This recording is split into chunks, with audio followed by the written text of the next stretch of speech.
Is this art? I think we would probably all agree that this is an example of art. And what about this? I'm pretty sure when you hear the term art history, this is the kind of artwork that you think of.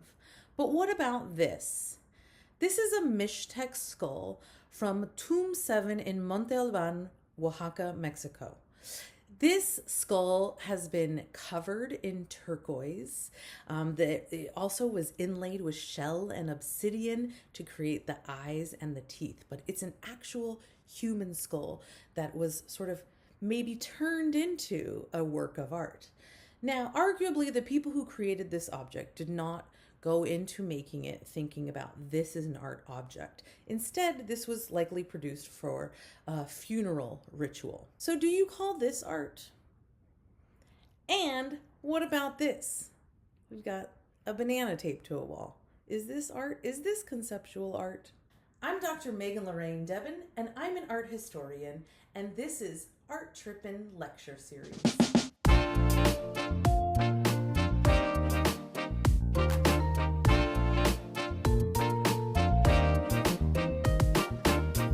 Hi, I'm Dr. Megan Lorraine Debin, and this is Art Trippin.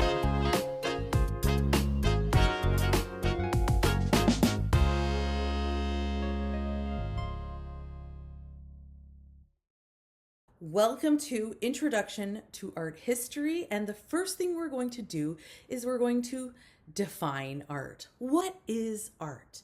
Now, when you look at something like this painting by Lavinia Fontana, this might be sort of what you think of when you think of an artwork. But what about this Mixtec skull? An object like this was originally intended for a tomb, not a museum. But we look at it now in a museum and we think about it in maybe a different way than its original creators thought about it. And the interesting thing about objects like this is that in some cases, and in the case of Los Angeles, California, in the United States where I reside, these kinds of objects used to reside in the Natural History Museum. So that's like the museum with the dinosaur fossils and that kind of stuff, and like taxidermied animals. And in the last several decades, the way we think about these objects has changed. And this led to a really big change in Los Angeles, that this collection of ancient indigenous objects from Mexico and Central America were brought from, or like donated or deaccessioned from the Natural History Museum and donated or transferred over and given to the Los Angeles County Museum of Art, where this huge, vast collection of ancient indigenous objects now resides. And now we think about these objects as art objects. So nothing changed about the object. It's the way that we think about the objects that has changed. So I want you to be thinking about sort of what is the definition of art. Is this Mixtec skull an artwork, or is it an artifact? Or is it maybe both? Can it be both at once? So what about this? This is a ceramic vase by the ancient Mediterranean culture that we call the Minoans, an ancient people that lived even way before the ancient Greeks on the island of Crete in modern day Greece. Or what about this? This is a prayer rug. These objects have a utilitarian purpose. That means they're useful objects. So the vase would store some kind of liquid. The rug would be used to kneel on during prayer. However, we might also consider them art. Now, this is depending on who you ask. So if you ask an art historian maybe 50 years ago, they might not call these objects art, but I do.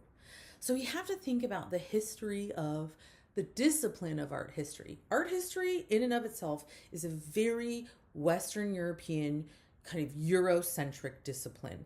It's something that only came about in the 1800s, making it sort of a relatively young discipline in the academic sense. And it was something that was sort of started by Europeans who wanted to classify and kind of preserve and understand the history of the visual creation of Western European culture, and eventually now art history is a very global field.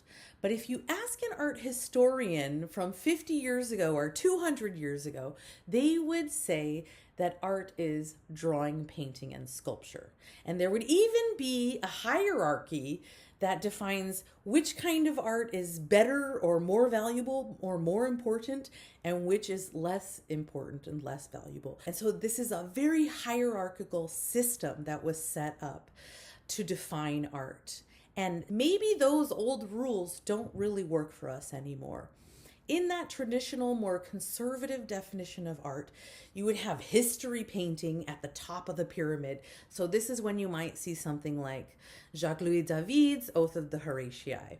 And then lower down, less important, would be something like Rachel Rush, the Dutch Baroque artist who painted this still life. And you will notice women have been traditionally excluded, and women were excluded from history painting because it required the study of the live nude body, and women were not permitted to do this. In the Baroque period, for example, women were allowed to paint landscapes and still life paintings. And of course, these have been relegated to a lesser importance.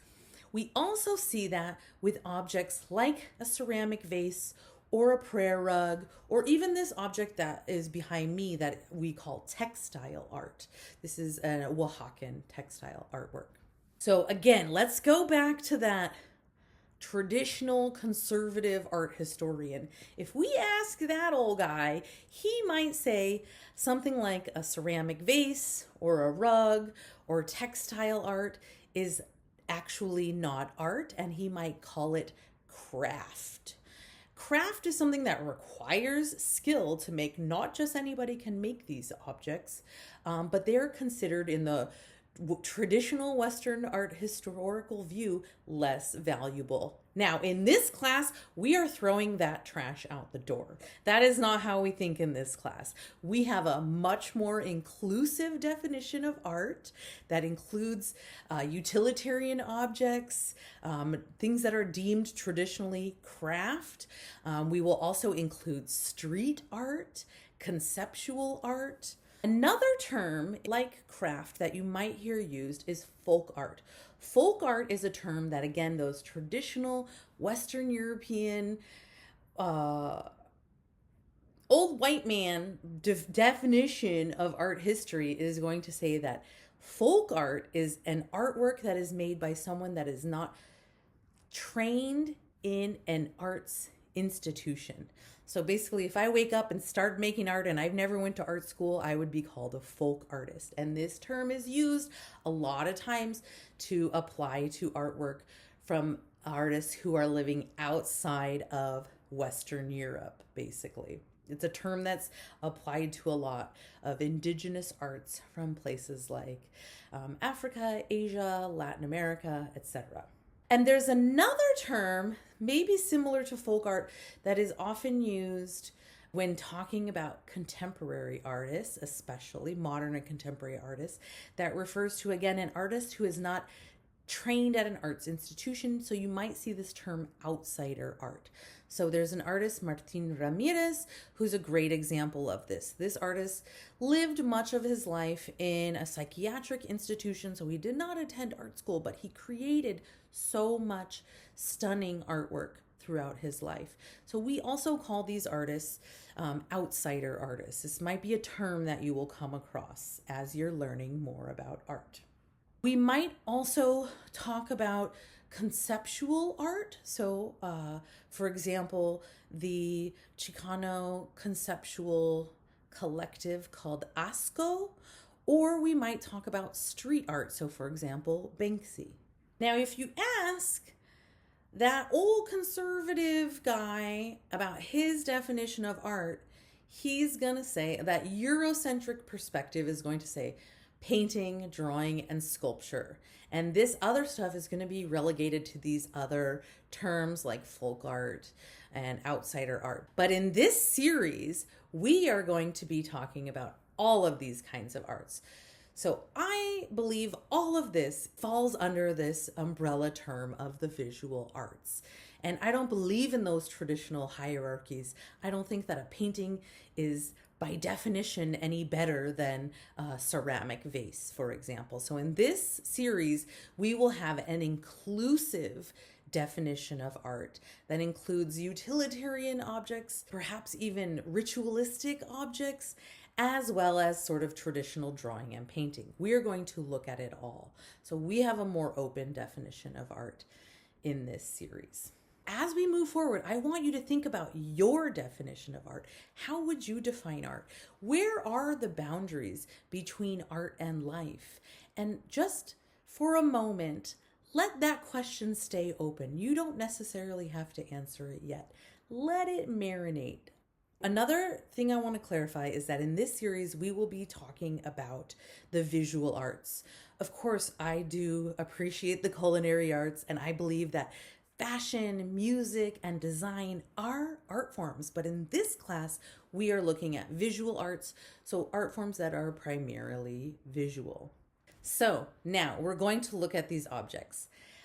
One other thing I want to clarify is that where do we keep these objects that we call art? Well, obviously you might have art in your home like I do. I have this Oaxacan textile piece behind me. But in general, you're going to find art in two major spaces. These are museums and galleries. And sometimes people don't understand the difference between these two.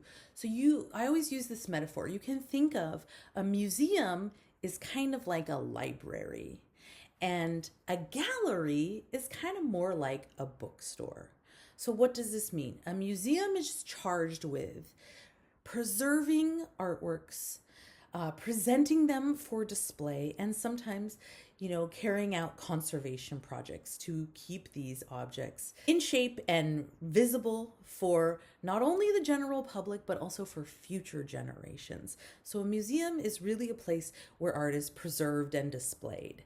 Now, if you think about an art gallery is a place where generally contemporary artists are able to have their work featured and sold. So the purpose of an art gallery is really more to sell artwork, kind of like a bookstore. So as we embark on this journey together to discover art history, I want you to keep some of these questions in mind. What is art? What is the value of art? How do we define it? Where is the boundary between art and life? And what is the purpose of art? So this is what we're going to be talking about next. In my next video, I will discuss what art is for. What is the purpose of art? I'm Dr. Megan Lorraine Debin, and this has been the Art Trippin lecture series.